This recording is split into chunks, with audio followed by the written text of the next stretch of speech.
Hello and welcome to Who Corners the Corner podcast. I'm Jeff and I'm joined as always by my good friend Paul. That's me. Hi. There's Paul. He's wearing a Star Wars t-shirt today. Today is Star Wars Day. 'Tis May the 4th. That is why I am themed, although I've got a Star Trek hat on, so I'm sort of multi-branded. I don't know why I haven't got a Star Wars hat, actually. I need to get a Star Wars hat. I woke up this morning with that thought foremost in my mind, and it was kind of like a panic sweat, you know, when you sort of wake up after a heavy nightmare or something. That's how anxious I was about this. So I need to address that right away. It's easily fixable. Can you get one with Blue Harvest on there? See, that's obscure. Can't you get one with Grogu ears coming out?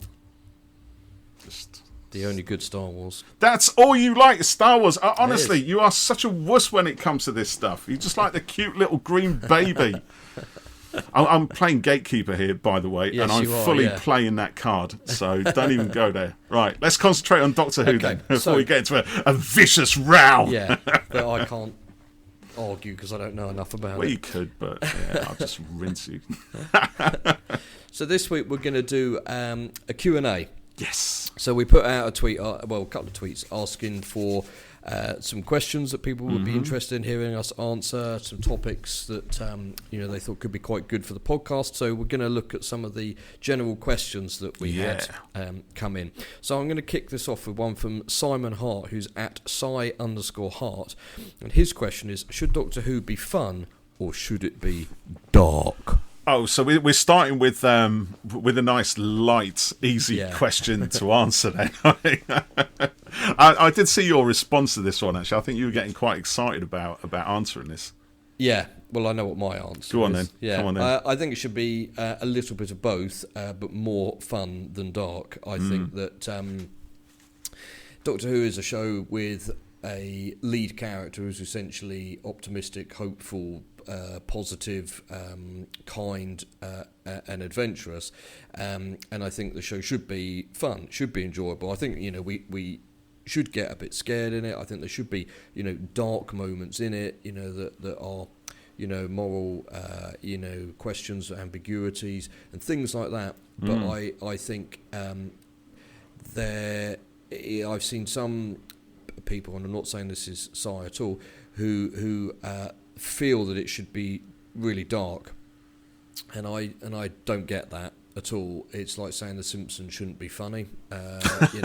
It seems like the opposite of what the show is largely and essentially about. And I think that I really like Series 8 and Series 9 with Capaldi. As anyone who listens to the podcast will know, I have defended and will continue to do so Sleep No More and Kill the Moon. Indeed. Fly that flag, Jeff. Yes, I will. Climb that hill. But stand and defend it. But I do think that those two seasons are quite dark and sort of quite heavy going and complex. And whilst I like that, I'm not sure it works kind of for the general audience, for the casual fan, and like it or not, the show needs to appeal to everyone. It's looking at Star Wars. Star Wars has got a tough job as well. It's trying to appeal to the fans who've been there since 77 or whatever it is. People like me who only care about Grogu, and people who only like Rey or whatever. Do you know what I mean? There's all this stuff, and so with Star Wars you get. I guess a show like Andor, which is a little bit more adult, and Rogue One, and you get the animations and stuff, which obviously aimed at a different audience and stuff. Whereas Doctor Who doesn't have that as such, certainly not recently. Anyway, so I think yes, a little bit of dark is good, but when I say dark, to me that is kind of angsty, like it's not just a mild scare. It's, do you know what I mean? It's geared for an older audience. Is that what you mean? Yeah, I think so. More challenging. It's a bit more challenging. A bit more nihilistic in its approach. Yeah, perhaps. I once saw some tweets that said, my idea for a season of Doctor Who is the companion dies in the first episode, murdered, and the Doctor has to go on a quest to some sort of crusade or something. To avenge this death and stop avenge it from happening. Yeah, okay. And I thought, what, really? in Doctor Who. Well, do you know what? You could argue we kind of had that with Face the Raven through to Hellbent, that 3-part. If you think of that as a 3-part story, Clara dies in the first episode, and then is the kind of vengeance of the Doctor sort of fuels the next 2 episodes of that, and eventually restores her back to life. Yeah, I'm going to cut that because that's just defeated my my issue. Sorry. No, that's true. But that's I know what you mean. She gave her life. It's different to be murdered. Do you know what I mean? There's a difference in that and something kind of a much. She's a victim darker. of the Time Lord's ill-conceived trap. Yes, Trap Street. So, what do you think? Should it be dark or should it be fun? Or I totally agree with you. I think it's got to be both of these things. I can see where they're coming from, and when I think back to my journey through fanhood, right? So when I was growing up, as I've said here on the podcast before, it was Brains of Morbius, Philip Hinchcliffe era, and all the rest of it, and I wasn't that interested in it. I'd sort of catch the occasional glimpse of an episode. And then when I came into it was season 18, which is not necessarily dark, but it's certainly very complex. It's not laugh a minute heavy. It's not like the previous season, season 17, which is more of a pantomime type of Doctor Who, and which, as I became a fan in the 80s, was constantly derided by the kind of fanzine writers and voices of the day pre-internet. So season 17 was nothing to be looked at. The Hinchcliffe era was the best, and season 18, well, I think people were still kind of getting their heads around. But I loved season 18 and always will do, and it is quite dark. And when I think of some of my favourite episodes from both the classic and the new series, a lot of my favourites are actually the darker episodes. So things like Caves of Androzani, for example, which is really grim, and it's unrelentingly grim. It gets grimmer as it goes through, and the Doctor's driving force throughout that changes and kind of narrows down like a tiny spotlight, so that in the end, there's no way he can save everybody on the planet. There's no way that's ever going to happen. The only thing he can do, even at the cost of his own life, is save Peri's life, and he almost fails to do that right at the very end. He almost fails. But and I love that. But saying that, I wouldn't want every single Doctor Who story to be like that. That's the thing. Good, yeah. And I think a lot of the attraction for me, for the character of the Doctor, is that, as you said, they are optimistic, and the thing I always like, even when I didn't really watch it back in the day, during my very early years, one thing I did notice very quickly about the character is that the Doctor always, this is Tom Baker we're talking about, really, he always responded to a threat by making a joke. And I loved that, and I still love that to this day. I did it at school when I was, when people wanted to beat me up and stuff, I say, oh, yeah. Well, you just got a big nose, mate, and it wouldn't stop me getting beaten up particularly. Yeah. But still, it didn't exacerbate situations. And actually, in a lot of ways, even in adult life, doing that defuses situations. I've been in corporate meetings that have just been ridiculously heavy and just stupid. And people sort of power grabbing and everything else, and I'll just make a stupid joke, and it just cuts through all the bullshit. And I love that. And I think if Doctor Who ever becomes one note, then that's the end of it. Whether it's continually dark, whether it's continually light-hearted, whether it's continually soap opera, or whatever label you want to throw at it, a massive success, a massive part of its success is that ability to sort of fluctuate between light and dark, comedic and heavy and complex and fun and panto, or whatever you want to call it. And I think what we do as fans, the kind of standard, again, I'm going back to this fan journey and using my own experience as an example, but when you're a kid, you respond to the light-hearted moments. They're the things that kind of grab you, and the scares and the monsters, and as long as the Doctor's a kind of reassuring force and tells jokes, pokes fun at the monsters, and that's kind of good. That sort of brings you in. When you get into your late teens and maybe you're doing A-levels, and then you start looking at starting a degree course in something, the arts usually, right? And you start to understand a bit more about how things are composed you know, it's very easy to think, well, yeah, I love all this dark stuff, and Doctor Who needs to be like that. I'm more adult now. I need Doctor Who to be more adult. I don't like the childish stuff. You know, I liked it when I was a kid, you know, but now throw me something that's aimed at the intelligent 9-10-year-old. That's not for me. I want it all to be like the Caves of Androzani. That's quite an easy trap, I think to fall into. Yeah, it's a bit of. I sometimes wonder whether people think, well, I can't admit that I like this show, whether it's Doctor Who or whatever, because it's perceived as being a kids show, and therefore it needs to be, it needs to be more adult for me to be able to safely say I like it or something. Very possibly. I mean, I remember watching Warriors of the Deep when I was a kid. So the first time it transmitted, when was that? 1982, 83, whatever it was, round about then anyway. And I wrote a letter into Points of View saying it was too childish. That's the thing. But again, you know, what was I? 14 at the time. So, you know, it's that kind of mid to late teens, I think, when you think, I want it to be grown up, because I like you said, I love this programme, but maybe, and I think it's less so nowadays than it used to be in the 80s, when it was definitely frowned upon. Nowadays, I think it's perceived as just generally a popular show on TV for anyone, really. You know, whereas in the 80s, it was definitely, you know, well, this is an old hat. It's an old kid show. It's been going for so many years. Now it's all kind of, you know, pantomime, guest casting, and you know, funny costumes and blah blah blah. Yeah, no, I think there is less perception of it like that these days. But yeah, I agree. I think the show needs to have run the gamut of all sorts of.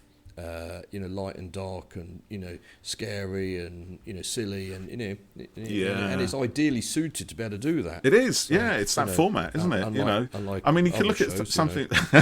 You look at something like Journey's End, which to me is the perfect example of a kind of light/dark episode. You know, it's not one of my favourites, and you know, but I totally get that a lot of the younger people who watch that for the first time have the same sort of response to that you know, the very best of the Philip Hinchcliffe or, you know, John Nathan Turney has had for me, you know, when it is kind of, you know, it's adventurous, it's fun, it's exciting, it's very self-aware of all the elements that make it, you know, a kind of punch in the air. It's aware of the cliffhanger, you know, and the power that can have. And I think it's the only story in the modern era that has had that power to keep people guessing over the course of the week in the interim period between episodes 1 and 2 as to what's going to happen, you know. And yet I remember, you know, I watched that whenever it was out. When was I? In sort of mid-30s or something. And I thought, this is just childish.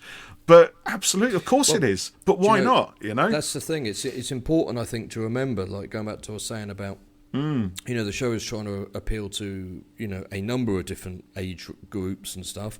And, you know, sometimes it's not going to 100% appeal to you, because it's a bit like Star Wars. People who hate the prequels, well, there's kids who love them who are now grown up, and the people who hate the sequels, there's kids who love them, and that's their route into Star Wars, isn't it? You know, that's their way in. And you know, it cannot always be made for you.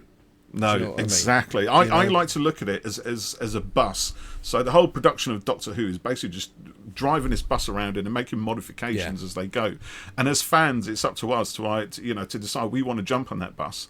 And you know, decide to stay on it or get off at the next stop, and walk down a few streets and join it when they've done a few more mods or something. And for me, once I'm on the bus, mate, I'm on the bus. They'd have to do something pretty tragic to make me jump off the bus willingly. Sometimes the ride is smoother than others, but that's good. We're working metaphors today, mate. There's always something to enjoy on the Doctor Who bus. So, right, next question. Next question. Si, do you have one, or shall I go? I've got one. I've got one open on Twitter here, which I do like. So this is from Salty Space Girl, who's contributed quite a few things to our podcast. Yeah, hello. So thank you, Salty Space Girl. At Salty name is. Girl. And they say, are there any companions you felt were even more of a reason to watch than the Doctor? For me, it was Jo Grant and Sarah Jane Smith, even though I loved 3 and 4. So I guess this is one for, you know, does the companion Or are there any companions that would really make you want to watch the show? So you're more interested in them and their journey than you are perhaps the Doctor's journey. So do you tune in just to watch Leela or Adric or Donna Noble or Rory in your case? Because I know you love Rory. I do like Rory. You really do. You think he's great. Yeah. He would have gotten Amy Pond. There you go. Yeah. Well, strange things do happen, my friends. Well, they do. Not that. Would a companion that I would watch for over the Doctor? Well, I watch the show because I like it. I hadn't really thought of about that before. I mean, obviously, it's an interesting one. I think it is an interesting. Yeah. I have a major soft spot for Clara. But I wouldn't say I watched it just. I didn't watch the show just because of her, and I'm not watching it because I preferred her to the Doctor because I liked their pairing. It would be interesting to see Clara with another Doctor, and see how that would play. But I think we sort of said before that some companions are so intrinsically kind of linked to their Doctors, and that's, for me, is Clara and 12. I really like Yaz, and very much enjoy Mandip's work on it, but I wouldn't tune in just to see that, if you just to see her journey. I see it as it's a team, it's a pairing, whatever it might be, and it's an interesting one because I think the role of the companion since day one has always been the viewer's link to the fantastic world of Doctor Who. Yeah. So, and I think this is probably something. Well, I don't know actually. I mean, maybe it's not. I was going to say it's probably something more of a modern series thing where the characters have been fleshed out a lot more. We've been party to a lot more of their inner thoughts.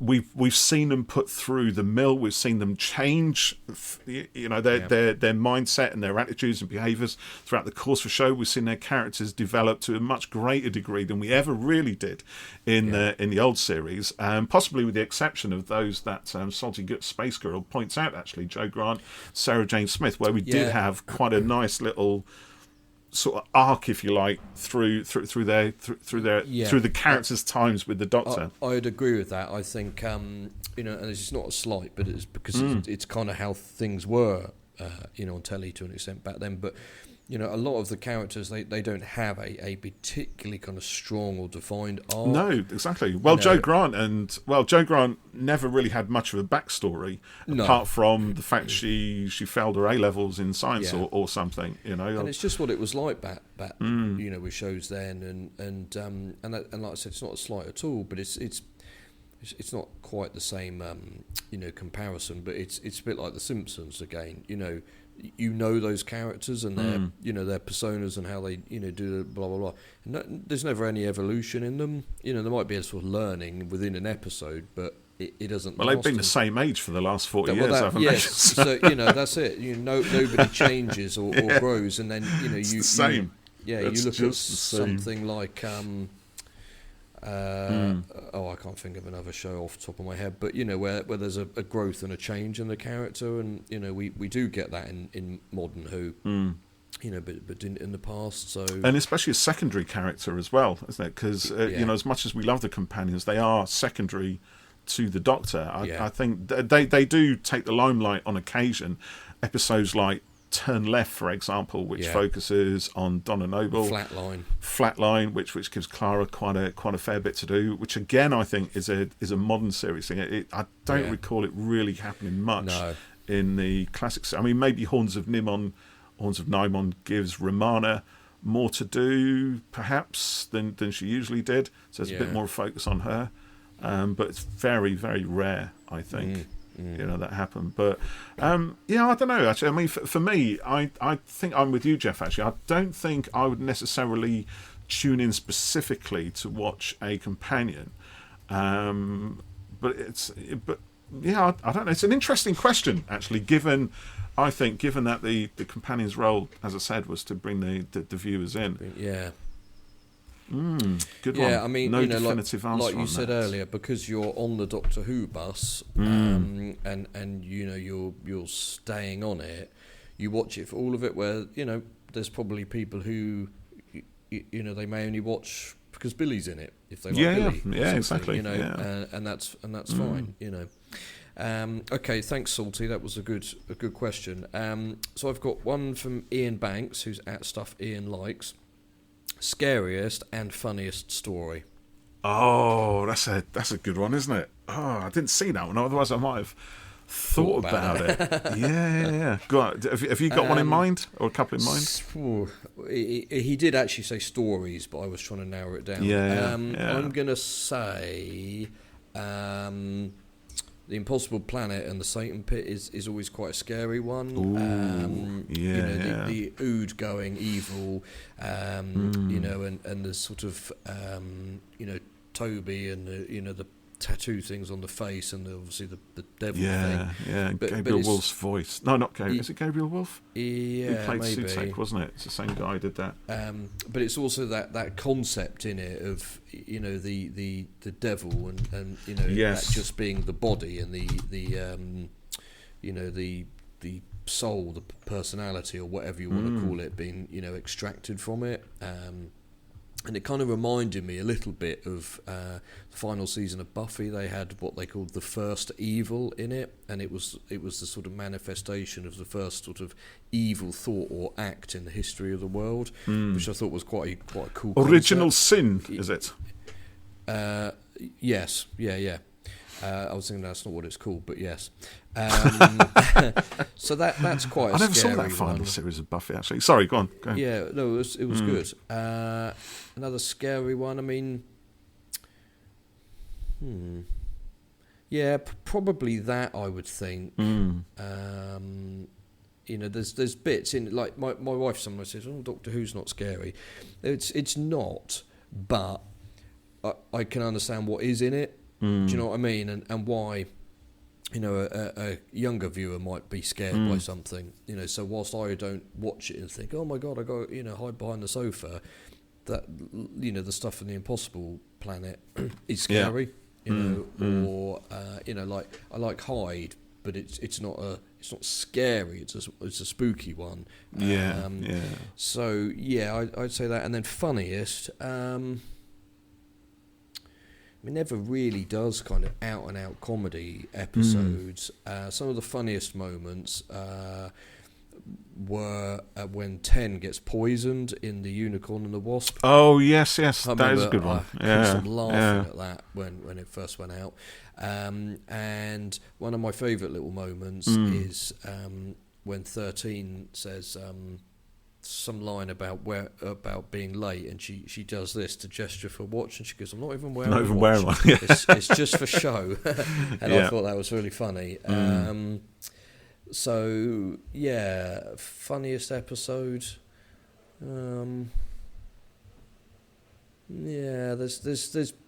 moments in all of it. But there's not one that is sort of a laugh riot, as what about you? I think actually, it's. I think. I mean, scariest one. I can only really think back to when I was a kid, really, and thinking, well, what scared me when I was younger, and it was things I've probably said on here before. There's certain scenes from The Brain of Morbius, the Ark in Space, City of Death with Scaroff, the Count sort of pulling off his face to reveal the wormy mess beneath. So things like that freaks me out as a kid, but I obviously don't now because I'm much more mature, and I don't. I find things a bit more creepy. I mean, what was the story with the Peg Dolls by Mark Gatiss? That was pretty scary. I did find that quite disturbing. And someone just was it Night Terrors? Yeah, Night Terrors. I think, yeah. And I can't remember for the life of me what the story was about. But that one, just those big, weirdly inhuman faces just drifting out of they move the darkness as well. Yeah, so everything's kind of wrong and kind of weird about it. So that's kind of freaky. I think Stephen Moffat actually has really pulled out some of the biggest scares of the modern series. Like Listen has got some. I should have mentioned that. Listen, the bed scene is really unsettling.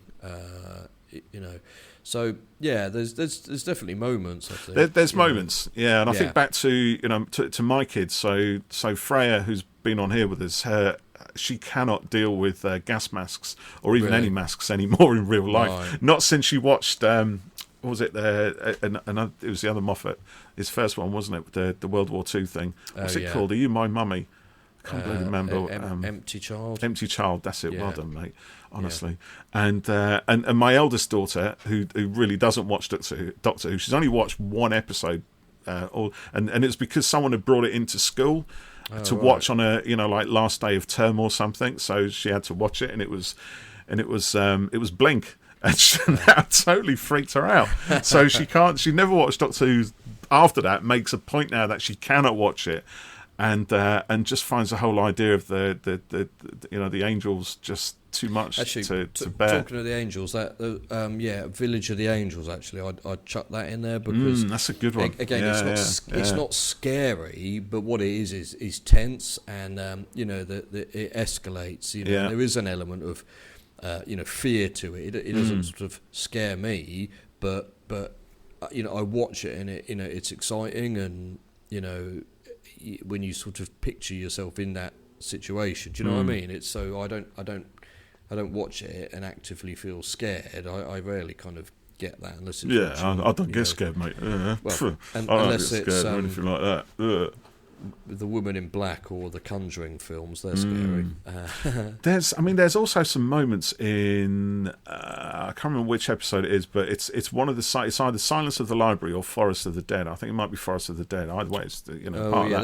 There's some and there's some there's some freaky moments, particularly with I can't remember Miss Evangelista. That's it. Her face is all looks like that's it, exactly that. Yeah, so that's kind of creepy, but I think, and actually on the other one, the fun stories, I can think of a few. I think that's a good one, The Unicorn and the Wasp, which has a good comedy moment. But I think also, actually, it's another Gareth Roberts one. It's is The Lodger.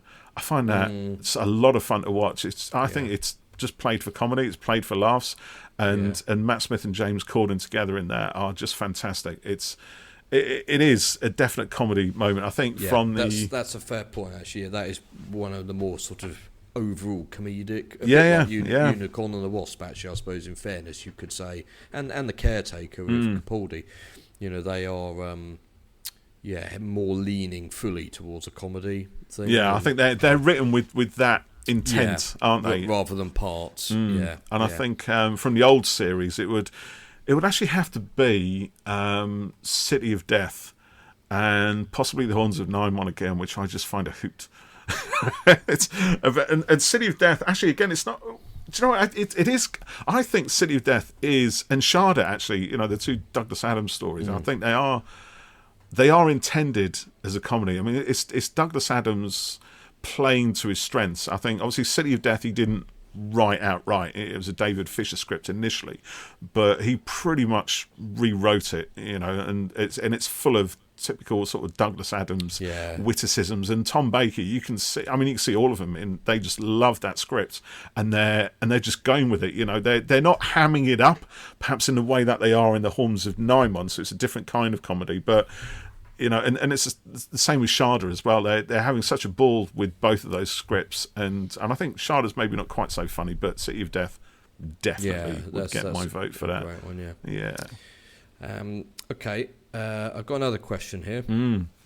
This is I've screenshotted this, so I can't see the username, I'm afraid. It's Who's King Clive hyphen the third, and hyphen is with a 3.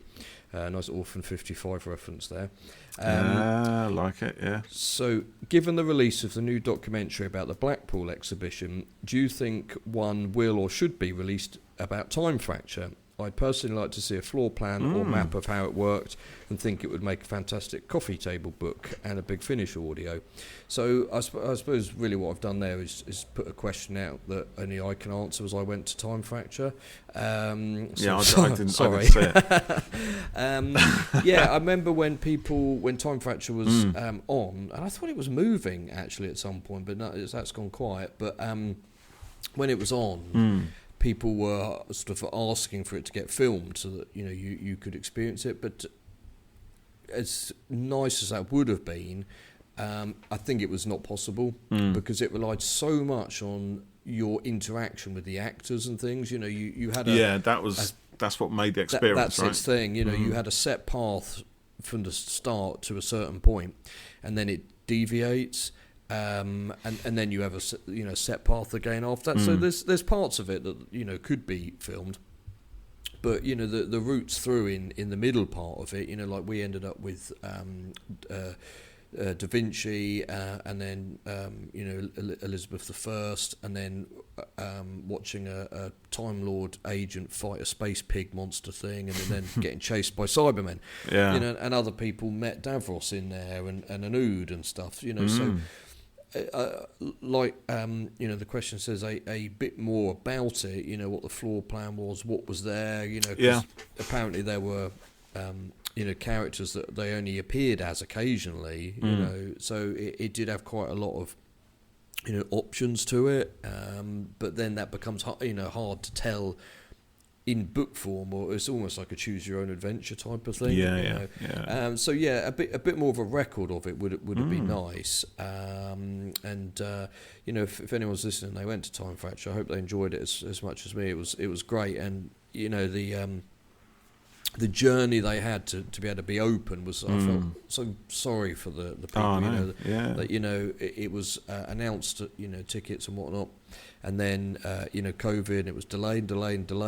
And then it opened, and then there was bad rain, and it got flooded, and the set got wrecked, and they had to they had to shut down again and put in a sort of specialist drainage system for it, and then they reopened, and then it got flooded again. And, it just all these delays, and it was awful. But the show itself was great, and it was really good. So I think also, I mean, even for those of us who weren't there, it could be quite an interesting document anyway. Well, I think, absolutely. I was saying I'm not sure telling the story is at all workable because of how it was designed, but the behind the scenes, more, like you said. I mean, what you just described there, the whole journey to getting the thing on in the first place was, is quite an adventure from the sounds of things. Do you know what? Maybe there's a podcast in there at some point about that. But the Blackpool thing, and I'm hopeful that they'll do a 60th anniversary convention type thing later this year, and to get a bit more, something shot at that would be cool, to get interviews with people and things like that. Right, have you got a question? I do. I have a nice easy one here, actually. It's a short one, and it's from Clara. Chris at Chris RUS 1, and Chris asks... Does Chris ask what's your favourite title sequence? Yeah, that's the one. He does, yeah. Well done, mate. I screenshotted that. Did you screenshot that one? Yeah, I did. Yeah, there you go. So, go on, Ed. Okay. You can go first on this one. All right. My favourite. I like the Third Doctor's one. When it kind of it's in colour for the first time, and it's sort of weird and trippy looking. But I also really like the second half of 13's sequence where you see the star field. Oh, okay, yeah. And it starts twisting as you sort of move through. It always makes me a little bit dizzy when I watch it. It does, the star thing is like it's literally like a tunnel, and the star parts are moving differently to each other. So I really like that. They're always fairly kind of simple. Like the 10th Doctor's one was just the time vortex thing, wasn't it? And 11's was a sort of variation on that. I wasn't overly keen on 12's with the clocks and stuff. It just felt a little bit, I don't know. It's a show about time, So, but to the guy who mocked that up as a fan sequence on YouTube and then got asked to make it for the show. Yeah, exactly. Yeah, that's brilliant. It was great. It looked really good. It just, I think the mock-up actually was better than the one they did in the actual show. It seemed the mock-up seemed a little bit faster. Yeah, I think he did it to the previous version of the theme tune, like the Tennant version anyway. Which is a banging version, which is quite upbeat. Yeah. So and I do like is it in McCoy when you get the 3D TARDIS and the sort of ball thing around it? That's quite cool. So what's your favourite? So, well, you haven't actually answered what your favourite is. Really you have to pick one. I didn't want to go in fair. Because I could just do that. What would be yours? Oh, you just bottled it completely. I did. Yeah. Interesting. Okay, well, I'll repeat everything you said because I don't disagree with any of that really at all. I have a lot of fondness for Tom Baker's Time Tunnel opening because that's the thing that I remember from growing up. But I think my absolute favourite, the one that gets my goosebumps really prickling on my skin, is the Fifth Doctor's Starfield opening. Yeah. I love it, and it's quite simple and looks very 80s of its time. But I think if I was to really pick one to take with me to my grave, it will be that one. And the way that it marries Peter Howell's guitar arrangement of the theme as well is brilliant. It just everything matches the sequence, the timing. It's just brilliant. And of course, it has a massive nostalgic value because that's obviously when I first really became a fan of the show, and every time I hear that initial sting from that guitar and synth, it just it gets me going. But I will have a special recommendation. Highly commended for the 13th Doctor's, as you said, because I think that's astonishing. I think it's stunningly good. Yeah, and it's nicely done. It's a bit different. And also, and also McCoy's open as well, because similar reasons actually. Because and you think that's an early. The way they did that. It's computer design, but it was painstaking, right? Because each one of those frames had to be drawn. There was no real software that would generate elements for you. Each element had to be created. It had to be mapped. And it had to be done frame by frame by frame, and it's an astonishing piece of. And actually, that gives you vertigo as well, because there's a moment when I can't remember what it is, but there's a moment when the whole galaxy. The TARDIS comes in, it's wrapped in a bubble, and the whole thing kind of spins around and floats up. So you're above the galaxy, then you're kind of tipped around at 90 degrees to be facing down on the galaxy's disc, if you like, and it's kind of it's pretty good. It's cool. I'm going to spin off of that one to say, what is your favourite logo variation? That's you pulled that one on me, didn't you? No kind of thought at all. I really like the original diamond logo. I think it's just a brilliant piece of 70s design that for me has always been synonymous with Doctor Who. Some of the others can come and go, but that one is that's the one I would pin on my lapel. What about you? Well, I do have a fondness for McCoy's, with the way it's like. I hated that when it first came out. Doctor Who's gone all pop, but I do like it. I actually Doctor is like almost graffitied on. I like the 13th one because it just somehow seems to fit brilliantly with everything. I like the font with the little sort of the edges are not. I do like a light font.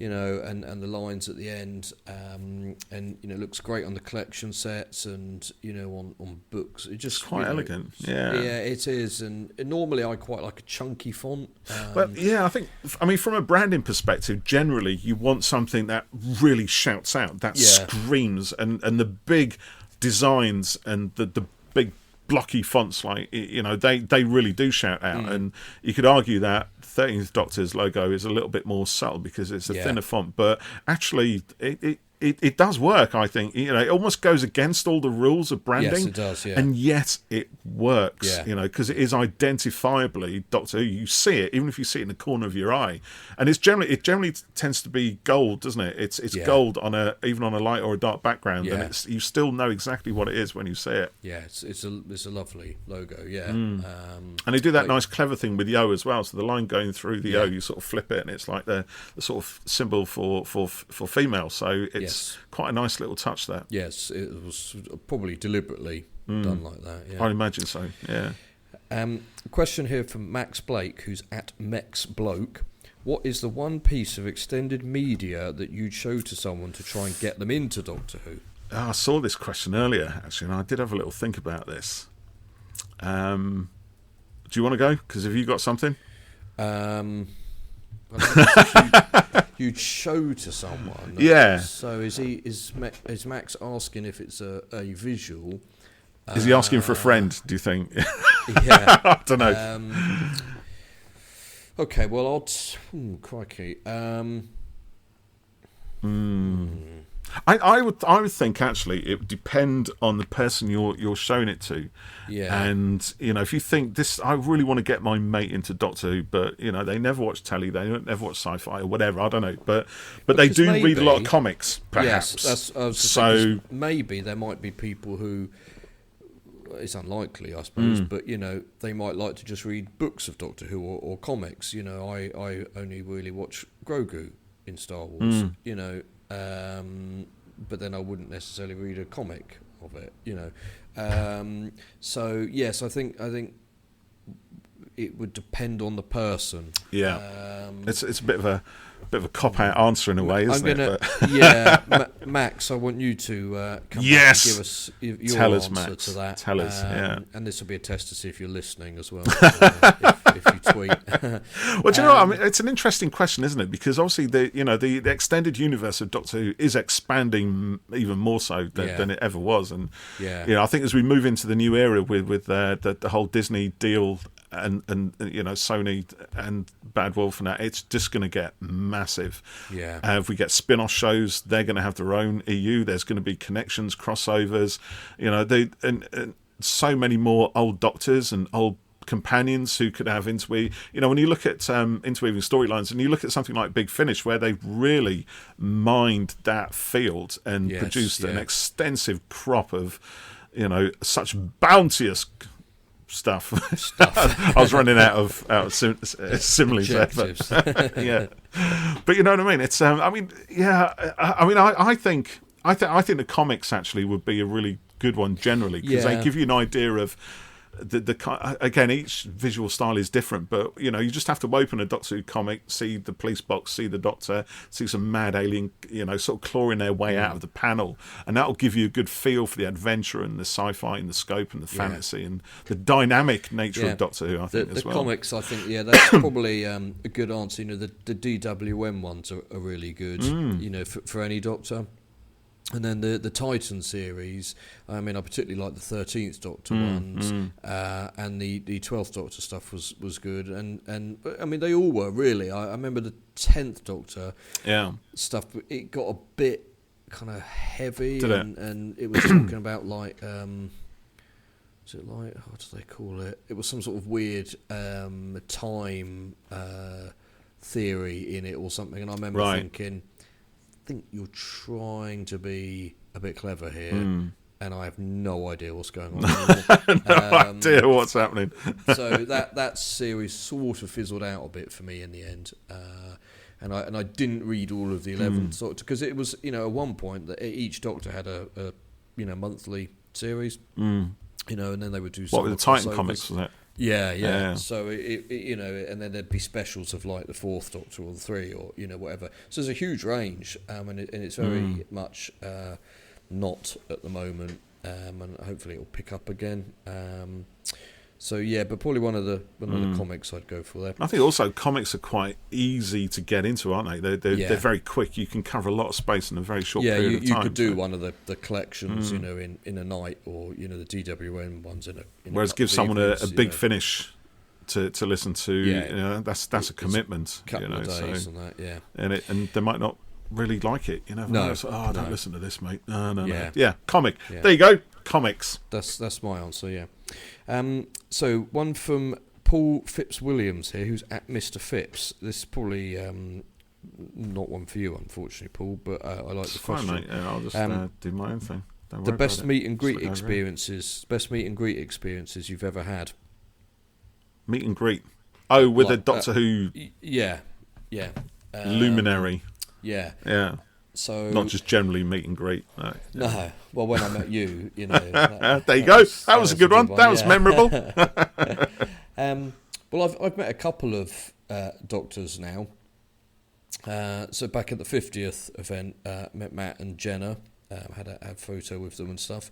Matt was from watching as we were queuing. He was great with the kids, really good with them. And he was nice. He was friendly and polite. It was probably a bit. I mean, it is an odd scenario, and some people sort of seem to take to it more than others. But he was cool. He'd had his hair shaved short for that film he did. Yeah. And he probably hadn't filmed his end yet. I don't know, actually. It doesn't matter. And Jenna was lovely. Jenna is quite sort of guarded, I suppose. She's not sort of get off me. She like that? Well, not like that, but apparently some people stand back 3 meters. Yeah. Well, apparently whatever you want me to sign, put it on one of those telescopic pole things with a claw on the end. Well, apparently some people have been awful to her at conventions and inappropriate and stuff. That's and, not nice, is it? It's why she doesn't do many of them.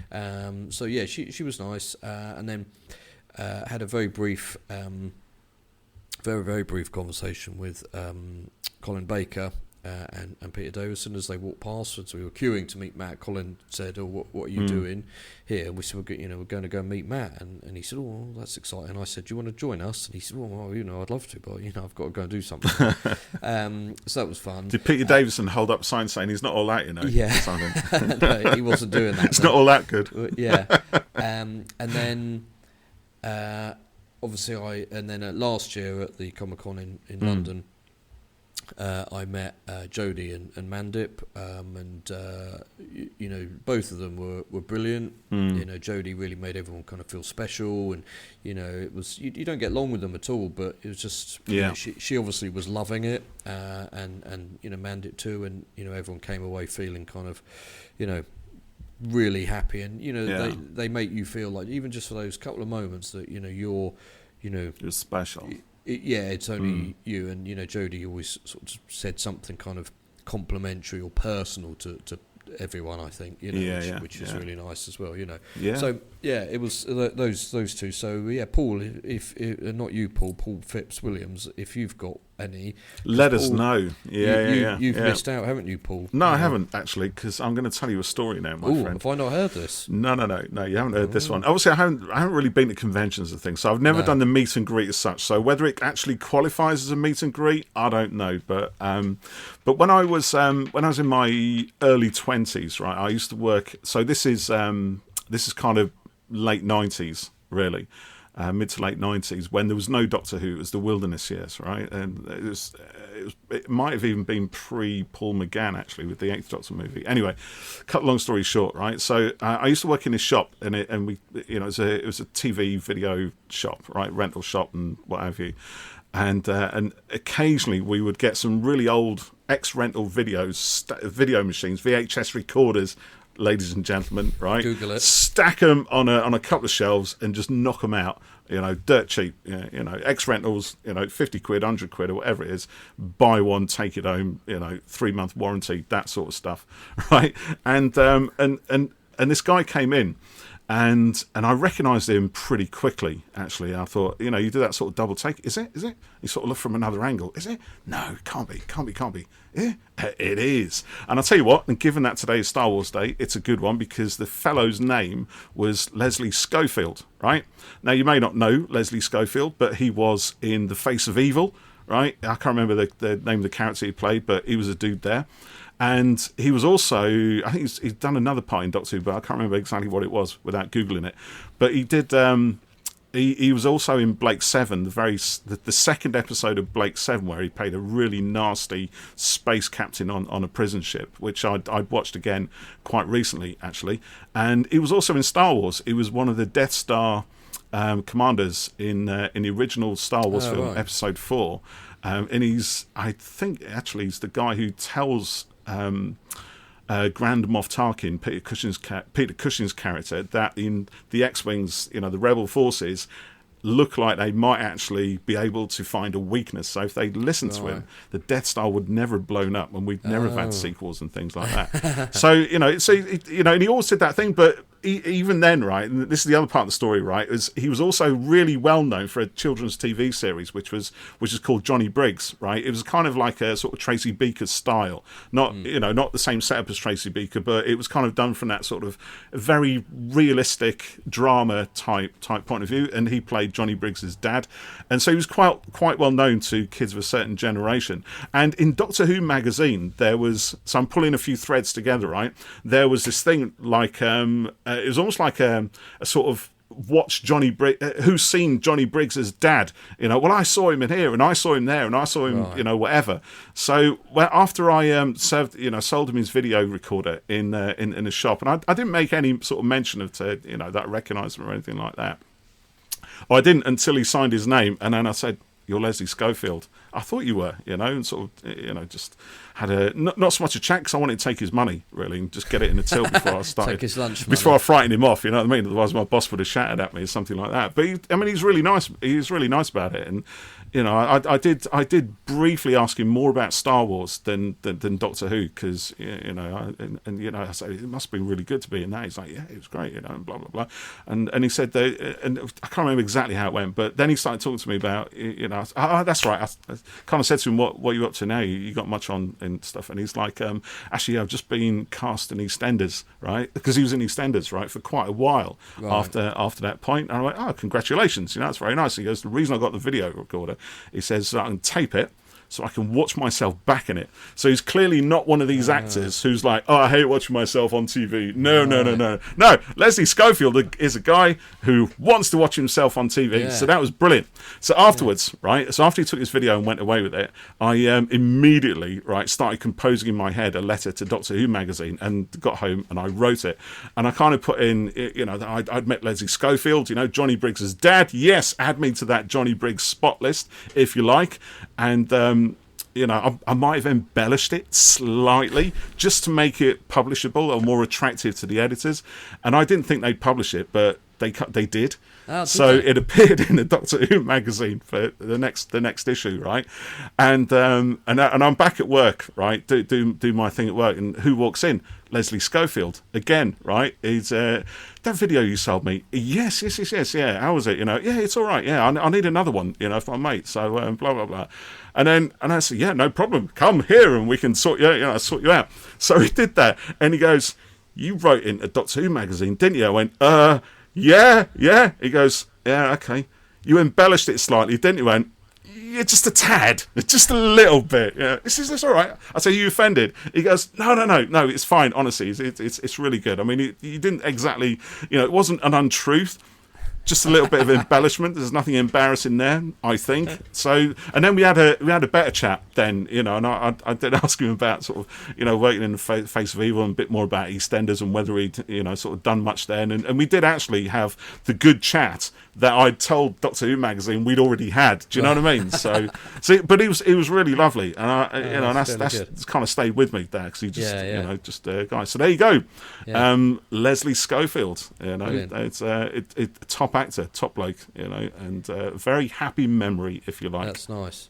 I'm going to add. You've been telling. I'm going to add Bernard Cribbins here. Well done. It wasn't really. It's not really a meet and greet, but he was a friend of the family. Yeah, exactly. Yeah, and for quite a long time, really. Actually, like, I remember him sitting in the kitchen of our old house. We used to have a little what you call like. An island table type thing, kind of came out from the wall, a bar type thing, sitting there and chatting and stuff, and you'd go fishing with my dad, And then, I'd see him at various, fishing stuff that my dad would put on. Yeah. Sitting and talking to him and his wife at a do that Dad put on for it's what they called as a paratroopers charity that he was quite involved in. Yes, their name escapes me at the minute. And spending quite a while chatting with him there. And he was at my dad and my stepmom's wedding as well, and then a couple of years ago there was a fishing day in his sort of honour, and he was given various gifts for his contribution of fishing and stuff, and he always remembered me, and even if he didn't actually really remember my name and stuff, it was made out that he did. Yeah, and he knew I was Pete's son, and we'd always have a bit of a chat and stuff, and my dad and my stepmom went to his funeral and things, so. He was, and they spoke probably weekly on the phone and stuff, but he was always a really nice guy, and he was just, the stories are, about him are true. He was just a great guy, really. Yeah. So yes, that was a bit more than a meet and greet there, but I'm gonna. No, that's a brilliant one, I think. Yeah. We've just got time for a couple more questions, probably. There's a few here from our friend Cooper Hillier, who lives in Australia. A few. He always supplies more than one. He does, it's like used like a ninja questioning technique. Cooper's given us a few full podcast topics here, actually, which is good. But I'm going to go for the one here that's just a bit of a question. Favourite doctor's outfit? Favourite doctor's outfit? Yeah. Oh, okay. That's an interesting one. Are you going to go on this one? I can, yeah. Because I need to think about it, because I haven't seen this question, right? I need to consider. So I shall put my interested face on while in the background the wheels are turning. Okay, well, in news that will probably surprise no one, I'm going to say the 13th Doctor's outfit. As soon as that first photo of her on the hillside with the sun and stuff and the TARDIS in the background was revealed, I thought she looked so cool, and it was such a kind of fresh design, and I loved the the variations on it over the time with the different coloured t-shirts and the jumpers and stuff like that, and for me, kind of the Doctor, it's sort of, they wear an outfit and it doesn't change, and that's sort of part of them, really. So when Ten had his brown and blue suit. I mean, I always thought Ten in his brown suit and with his long coat looked really cool as well. And then when 11 and 12 came along and they changed quite a bit more, the outfit, I didn't dislike that at all. I really liked 11 in his long purple coat that he had, and he had a green coat with big lapels, and I like this sort of what they call cosmic hobo that Capaldi had at one point, the check trousers and stuff, but I kind of like the Doctor having this almost sort of superhero type thing, this defined look, this a silhouette sort of thing, that doesn't change, and is very identifiable with them. So yeah, I really like 13s, but I also particularly like the third Doctor stuff as well. And I'm aware that the older Doctors would sort of change a bit more, regularly, and perhaps it's more. But still, the silhouette, like you say, with the third Doctor, regardless of what colour jacket he wore, it was still recognisable. Sometimes he'd have a cape, sometimes he wouldn't. Yeah, and the big, the cravat and the frills and stuff, shirts. And I love that sort of, slightly over the top, smooth style that he had.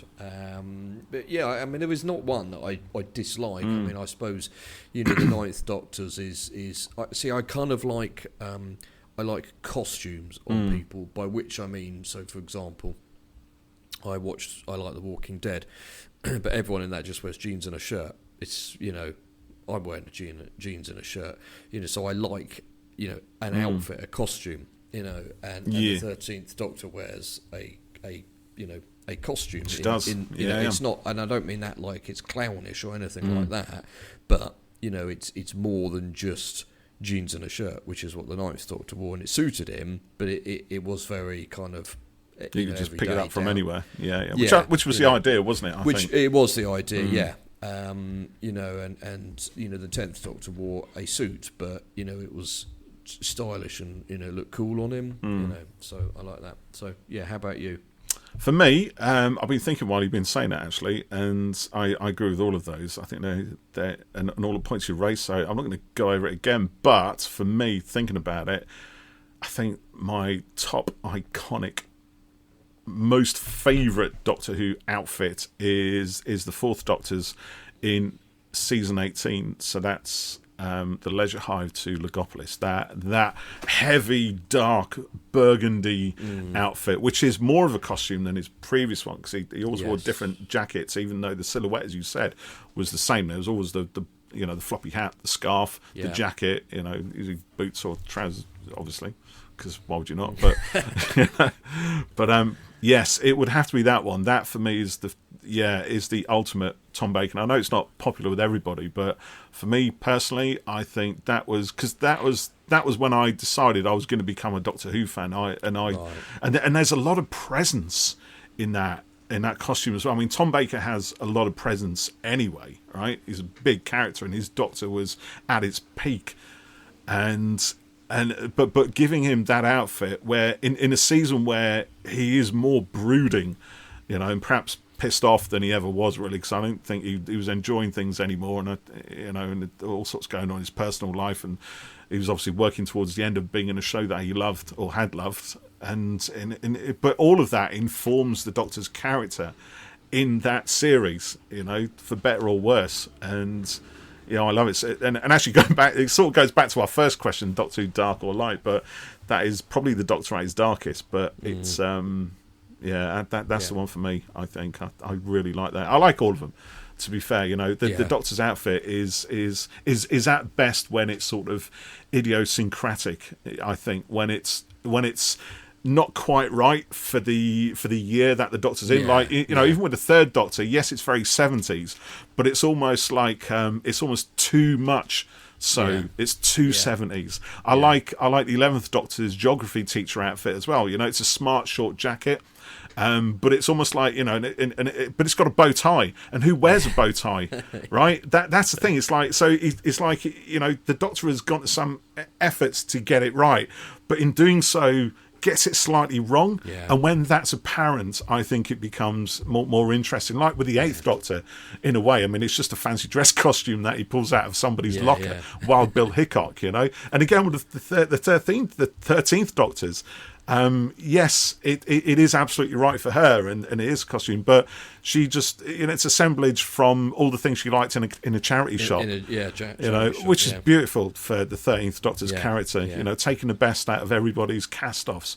I love that idea. It's so strong. So in terms of the kind of the thought behind it, and it's the 13th, but in the actual visual appearance, it's the 4th Doctor's final costume. Fine, that's good. Yeah. All right, brilliant. Well, I've really enjoyed doing this. This has been fun. Oh, is that it? We finished? Yeah. Well, I've just getting into it. I know. I'm just getting into my stride. I've noticed the time. But I've actually got to do some work. Yeah. Yeah. But we'll do one of these again. It's a lot of fun. That tweet and we'll get some more questions in. So we've got some other topics from people, mostly Cooper, that we can look at, and we'll start working on those for future episodes. We're still not going to pay him a fee. No, just keep generating ideas for us, Coop. But it's voluntary. Just wing them in. Let's have them. So, as always, thank you for listening, and we'll catch you next time on Who Corner to Corner. Indeed. Thank you for listening. See you next time. Bye for now.